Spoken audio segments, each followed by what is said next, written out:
Good morning, everybody. Priscilla Crawford, conservation biologist with the Oklahoma Biological Survey. I'm here at one of my favorite parks in Norman, Oklahoma, Saxon Park. It is a natural park that is on the southeast corner of our town here in Norman, and I am here to collect milkweed seeds. We have been doing some pollinator restoration work at this site, and we are interested in collecting pollinator seeds that from plants that attract pollinators so that we can enhance habitats here and also at other parks in town. I'm going to show you some of the things that we use to collect these seeds. So here in my little bag, got a variety of things. So collecting seeds, you want to not collect them in plastic bags. You want to collect them in paper bags so that they dry out. If you put them in zippy bags or any sort of plastic bags, that retains the moisture and that makes the seeds not as viable later. So you want to make sure that those seeds dry out. So I have a big sack here, but I also have some little lunch sacks in case I find some other things. I'm hoping to have a bountiful collection of Asclepias viridis seeds today. So I'm going to use this big grocery sack.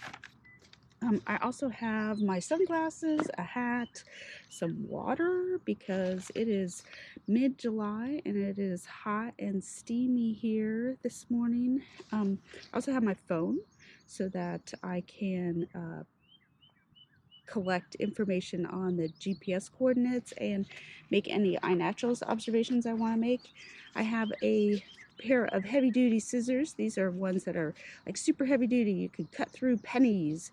I don't need to cut through pennies, but sometimes it's useful to cut some things off of plants when you're collecting seeds.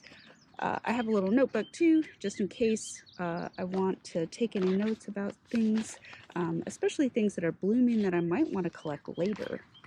And I have some pens and Sharpies to write on the bags. On this bag I'll write Saxon Park, I'll write the date, and I'll write the species that I'm collecting in it, so that when I come back after a month or so to process the seeds, I don't forget where this was. Now, which one did I put in the sprouts bag? So that's what's in my little bag. I'm not going to be very far from my car. I mean, honestly, the parking lot's right here, but I want to make sure that I have everything with me so I don't have to keep going back. So we're off to collect. Now, this is July 8th in central Oklahoma, and it is not usually this dewy in my experience. So the seeds will definitely need to dry out after we collect them. I wanted to come out early because it's nice and cool and the sun is low, but the seeds and all the fluff associated with our milkweed seeds are going to be pretty wet. You kind of can see all the dewiness this morning, which is beautiful, and I'm glad we got a lot of rain because I think that's what's caused all of these Asclepias plants to do really well. So here's our first Asclepias viridis, a little cottontail bounding off. Doesn't look like these are ready, so we will head off. I was here on Monday and several of the fruits had opened up and little fluffs of milkweed had already come out. So I knew that it was time to come collect seeds. And I could see some fluffs just all around, scattered around. Let's see. Now, I am part of a group. Here's another one. I'm part of a group that has adopted this park. We're called the Saxon Wild Guard. Oh, here you can see the fluff. This one pod that's opened, this one fruit, but they've all dispersed, it looks like. And even the seeds have come off the fluff.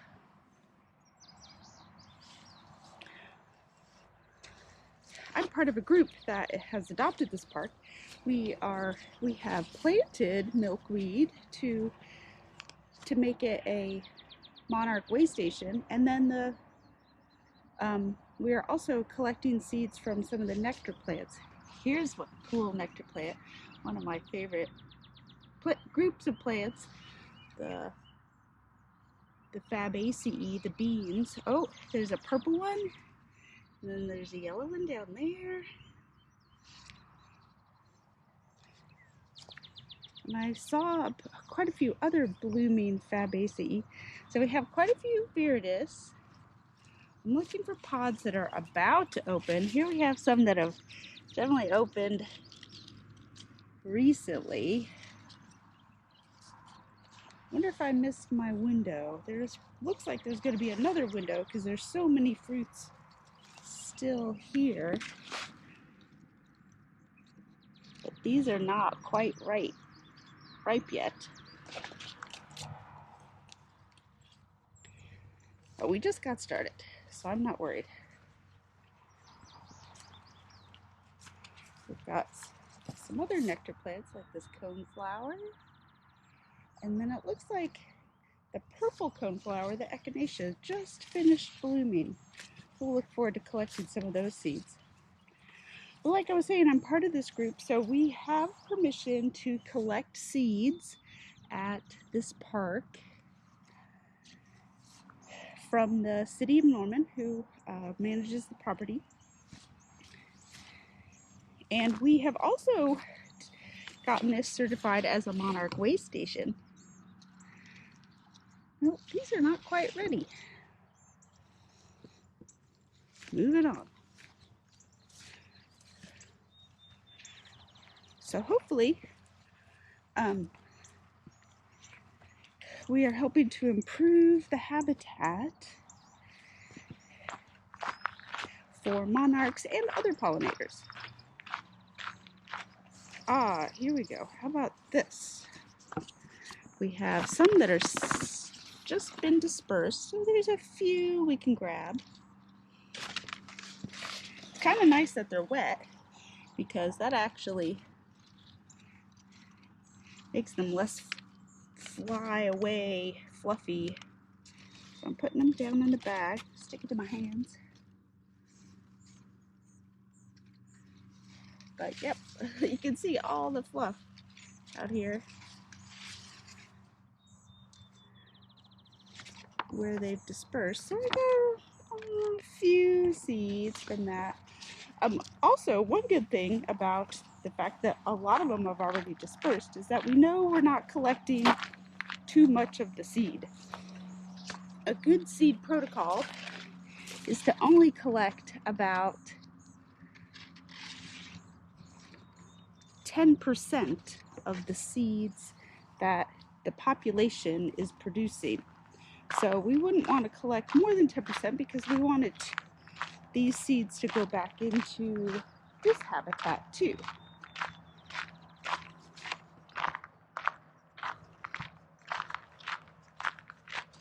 Wow, it's a beautiful morning out here. Not very many people. Thursday morning, saw one jogger go by. This is one of my favorite parks. I enjoy it because of the natural habitat that's here. I enjoy that it has little hills and these nice flat gravel paths. Here we go. Ah, great. Perfect. This is one that has not opened. Look at this. This one has not opened totally, so we can see all of the seeds in the fruit. So that's great. We'll just drop that whole thing in there. We'll deal with the wetness later. So, great. We are well on our way to collecting some more milkweed.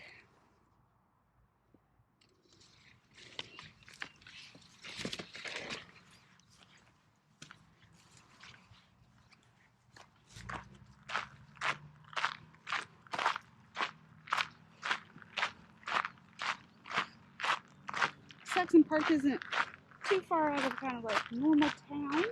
so it's nice that it's nice and easy to get to.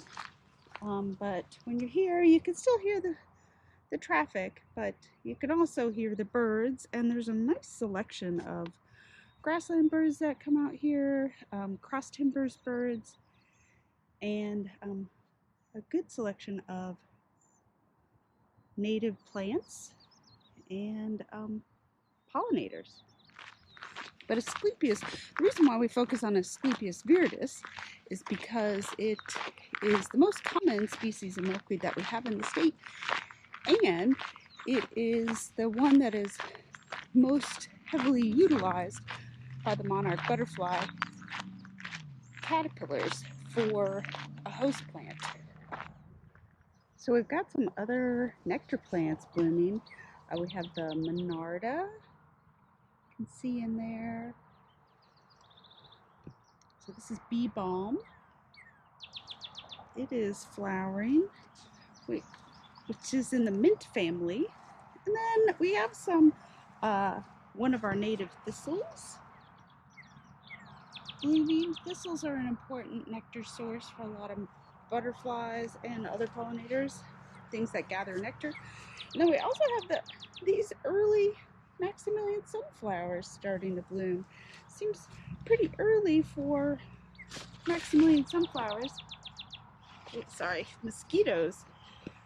We are not used to all this moisture by this time of the year, so it's surprising that we have bad mosquitoes and all this dew.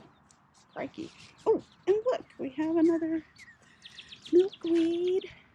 Let's see, are there any seeds left? Oh, a couple. I have a couple seeds in there.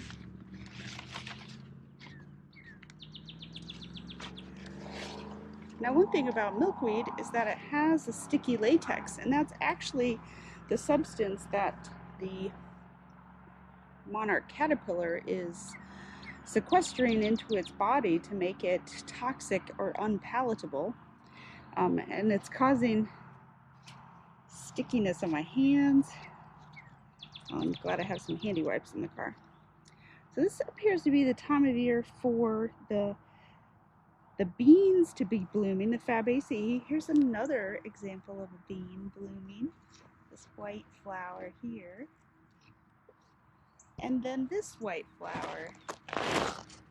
Some are in the mimosa group and some are in the more traditional bean family. But we could go into a huge discussion about the taxonomy of the bean family, but I don't know enough.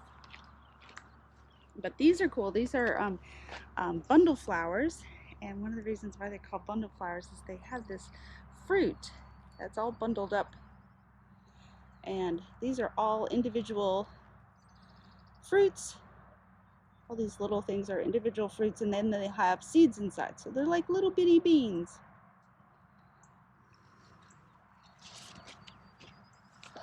Oh, this is cool. Look at, can you see the spider web? Oh, there goes the spider. Sorry, I didn't mean to disturb you. Just showing you off to the internet. Okay, we are distracted from our mission to collect milkweed seeds.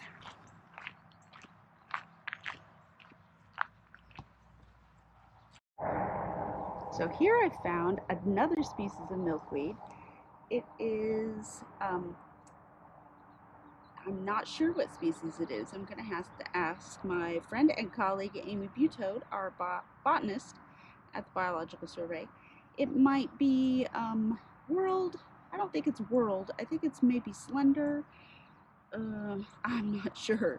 But anyway, it's cool. It's another species of milkweed. It's blooming here. Hopefully I can come back and maybe collect a few seeds from some of the others too that are out here. Hopefully it'll get pollinated and we'll have some seed production. There's another species of milkweed.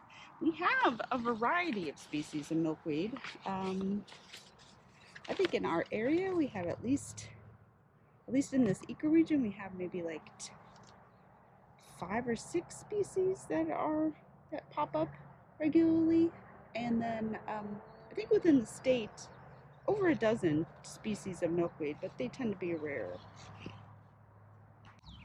Oh, here's some more of those purple bean flowers. Oh, I see some milkweed fluff.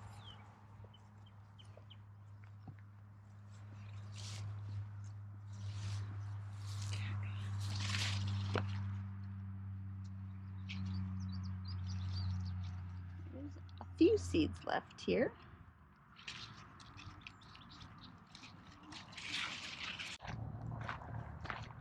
So Saxon Park has these nice grassy openings where we've been collecting the seeds, but it also has these nice little wooded paths too that we're gonna go down through there to get to some of the other areas. But first I want to point out here is an Asclepias viridis, green antelope horn, that is still actually blooming. Look at that. So it won't be making its fruits for a few weeks. There you can see the blooming plant. And most of these were blooming a few weeks ago. But here, we're here to collect the seeds. I wonder why that one is blooming so late. Oh, here's a good one. So there we go. Pod, we'll just put the whole pod in there and deal with it later. Just had a woman stop me and said, I suppose you're allowed to be doing that. Which, yes, we do have permission from the city, and we are doing it for local conservation.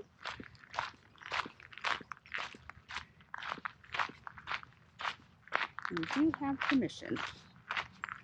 Then we had a nice little conversation about butterfly conservation and things that are going on conservation-wise in our city. And she also told me something I'm a little bit overly excited about, is that they're putting in restrooms here at some point. Yay!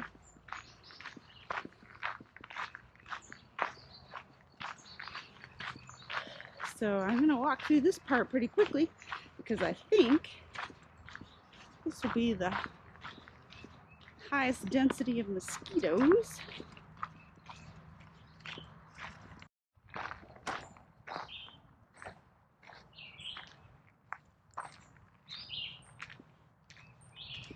This little wooded area is because of this little creek that goes through. Not sure if it has a name. I'll have to look that up. Oh, we got some woodland birds. You can hear a cardinal chirping. I think that's a white-eyed vireo.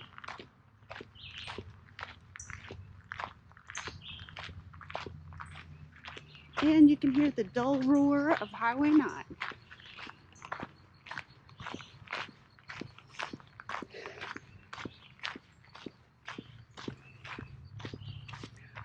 So, talking about lots of bean plants, actually let's talk about the redbud. So this is the state tree of Oklahoma, the redbud tree. But it is in the Fabaceae, the bean family. And you can see the beans right there. Oh, getting eaten by mosquitoes. Quick, move fast. The redbud tree blooms in the spring. It tends to be blooming during April. Now it's July. And those fruits are still not mature. Those seeds are not ready to be collected. If you are collecting seeds from the redbud tree, so it takes months from flower to mature seed sometimes, which makes it a challenge for collecting plants, seeds from plants, because it could be months after it blooms, which is the part you recognize, and then months later you try to go back to find that plant, and all that's really left are some twigs with the mature fruits on it. and it might not look very much like the plant you thought you were looking for. So here we are. That's Highway 9 out there. But it looks like we have a fair number of milkweed pods that are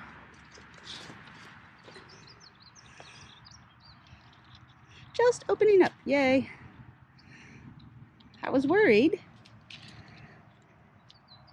There they are, seeds still intact. I was worried when I saw all the fluff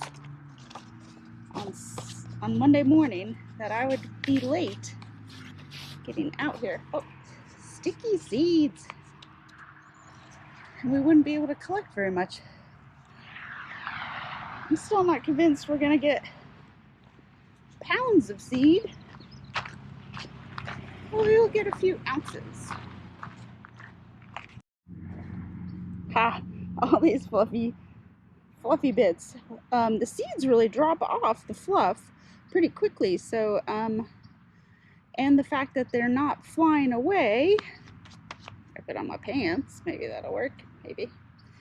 The fact that they're not flying away on this really dewy morning is actually, I think, a good thing for me collecting them, because they're a typical Oklahoma summer day would be kind of warm and windy and dry, and that would mean that all of these right here would already be dispersed. So instead, we're gonna put them in our seed library at the Biological Survey for conservation projects in and around Norman and this region of the state. We want to keep seeds from this region in this region because they are adapted to this climate and this ecoregion. So we don't want to spread them in other ecoregions in the state because these aren't as well adapted to those areas. We will collect seeds in those ecoregions for those areas for restoration projects. I've got my, let's see. So I have my Monarch t-shirt on today. I thought that would be appropriate, especially if I was going to talk to people about what I was working on. And I thought it would be good for them to see a picture or talk about the Monarch. Just checking out some other milkweeds. But some people have given me a few inquiring looks, and I've said hi, and I chatted with that one lady. She was very interested in conservation issues in Norman, and she knew a lot about invasive species. She was worried I might be collecting seeds from those, but I assured her I wasn't. Now we're going back down. Now we're going back down to into the little ravine with the little creek. Just following the pathway around on the west side of the park.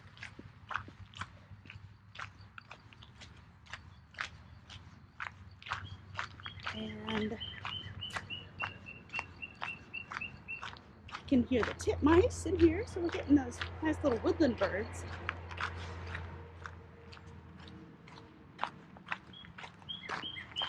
But this is part of the invasive species she was talking about. We have honeysuckle.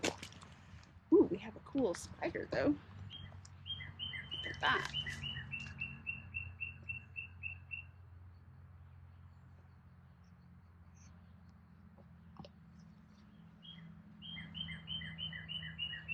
Sun highlighting the web.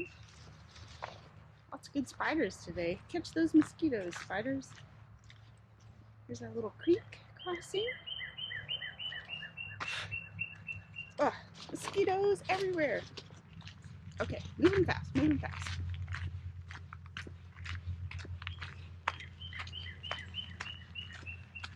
But lots of privet, lots of Japanese honeysuckle and bush honeysuckle. Those are some of the invasive species here at Saxon. Our other wilderness park, Sutton, here in Norman, has a significantly worse invasive species problem. But we hope that we can keep on top of some of these invasive species in this park, since we're kind of starting early. This is a relatively new park, and it's not near as many neighborhoods as the other park. Now out here, we are getting some of the grassland birds. So there's the field sparrow. There's one right on top of that cedar tree. They have a pretty distinctive call. And over here, on one of these tall trees, we have some indigo buntings calling.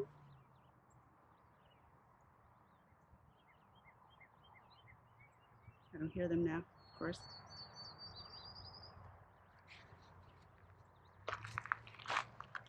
But this area through here is kind of a little bit more of a shrubby area. It's getting some plums, and unfortunately some of those invasive species, Bradford pear. But the plums are native, and then we have quite a bit of the sumac, smooth sumac, I think, Rhus glabra. Oh, here, you can see some of these are the flowers of the Rhus glabra.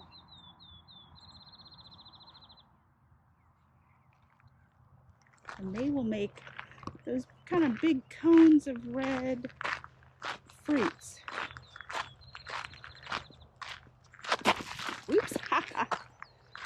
There's a little crack here in the sidewalk, or in the walkway. Just looking at the plants. So here are the Rhus flowers. Lots of little bitty flowers in there.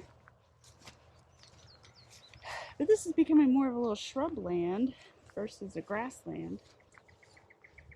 Woody plant encroachment is real common in grasslands that don't get grazed or have fire or have some other disturbance. Here's a beautiful native thistle. I think that one is Cirsium undulatum. Oh, and there's a beautiful bumblebee that came by. Hope I didn't disturb it. The bumblebees also go into the Rhus flowers. Oh, and then this little plant, I've forgotten the common name, but it's called a Teucrium canadensis, I think.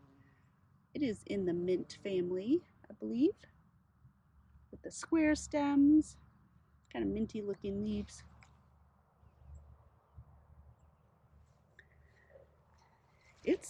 The more I look, the more I see that it's really blooming all over around this time of year.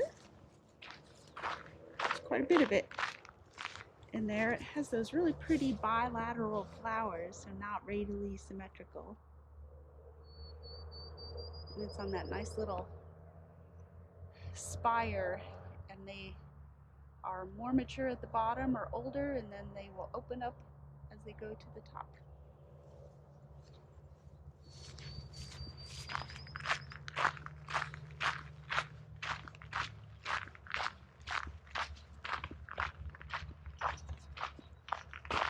Oh, here we had part of the shrubland community. Here is the rough-leaf dogwood, and these are the fruits of the rough-leaf dogwood,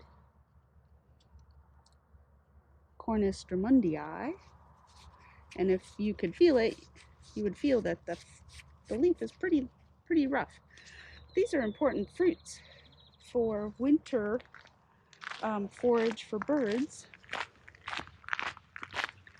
We had a really harsh spell this winter where it was very cold for almost an entire week, and those were an important food source for birds throughout that time period. Oh, Now we're back out into the open.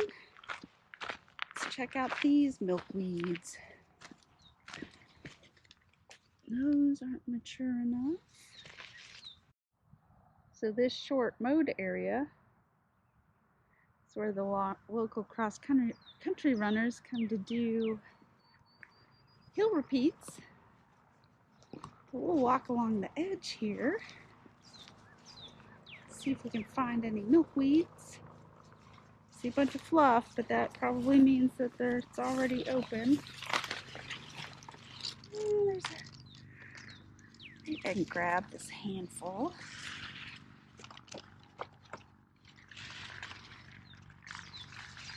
That wasn't too bad. Maybe there's another one over there.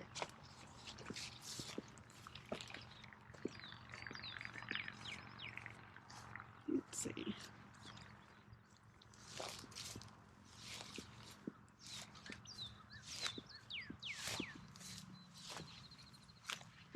Ah, this one's good. It hasn't quite opened yet. Let's grab this whole pod. Put it in my sack. Not a bad haul for less than an hour out here, I think.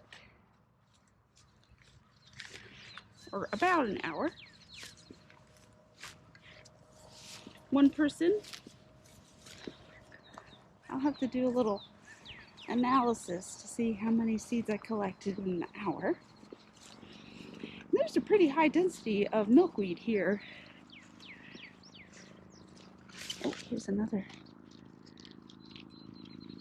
Try not to shake it too much so that they don't shake all off.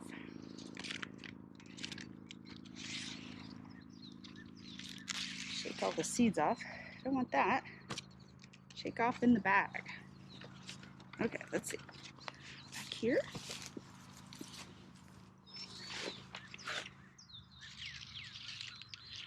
Oh, most of these are.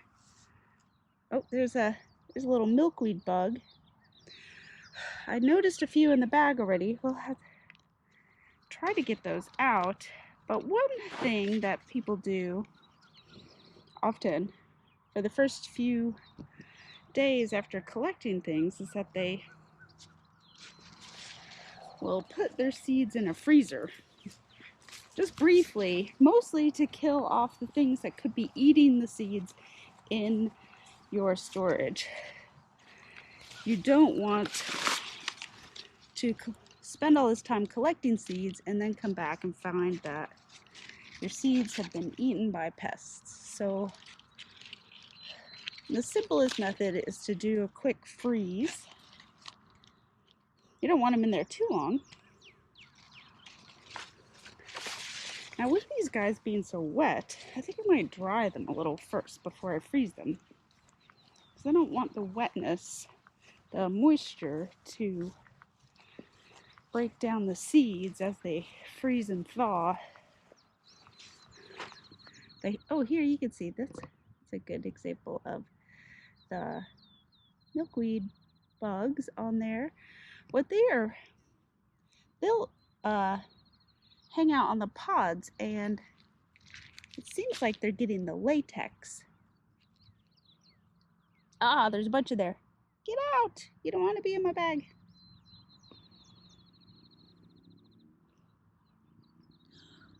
So with these milkweed bugs, we see that other insects, in addition to the monarch butterfly, actually utilize that latex, those compounds within the milkweed, to provide themselves some protection. And you can notice that those bugs are also orange and black, like the monarch butterfly. So they are indicating to predators that they are not tasty. So you see, we have some bugs that are doing it, but then we also have a couple other butterflies that do the same thing. They utilize the milkweed latex. Oh, here's one that's just about to open and they're all still in there. Perfect. You can see them all lined up.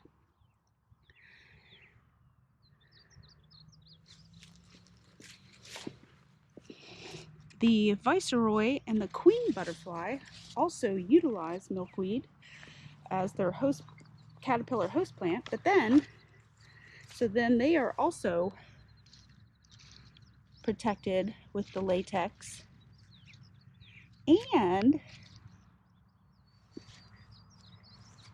they also look very similar to the monarch butterfly, the adult butterfly, with the black and orange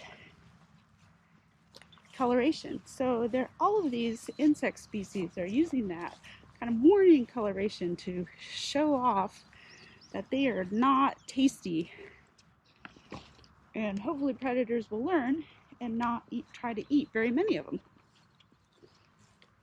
That's their predator avoidance strategy. Let's see if any of these will be collectible. There are a few. Try not to collect the bugs. You don't want to get frozen. I don't want to freeze you. You're just doing your thing. Well, this has been a productive morning out at Saxon Park, collecting Asclepias spiritus green antelope horn seeds. I hope you've enjoyed learning a little bit about monarchs, monarch ecology, a little bit about this park, which is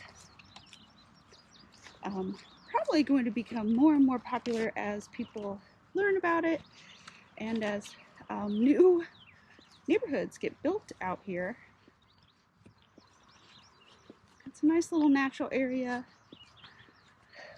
It's nice to have a park that's not just ball fields and playgrounds, which are great, but having the city recognize that natural areas are also a valid park resource is really nice. Oh, and here's another. This is another species of milkweed that's about to bloom. I'm not sure what this one is. So the other one we saw had really skinny leaves. This one has wider leaves, more similar to the viridis. Again, gonna have to ask my botanical friend Amy for what she thinks they are. So another cool milkweed that we'll have to find out. But as you can see, these other milkweeds are not as common as the Asclepias spiritus, and that's one reason why we're collecting the seeds from the viridis, and one reason why the monarchs seem to use it more. It's just the most common. Well, thanks for joining me on this little botanical field trip collecting seeds. We got to see a bunch of cool Fabaceae bean family plants, and then we also collected a bunch of milkweed seed. I would say that's a pretty good haul. Oh, I see some bugs in there, so we'll have to get those out. Well, again, thanks for joining me here at Saxon Park, and I look forward to future botanical field trips with you.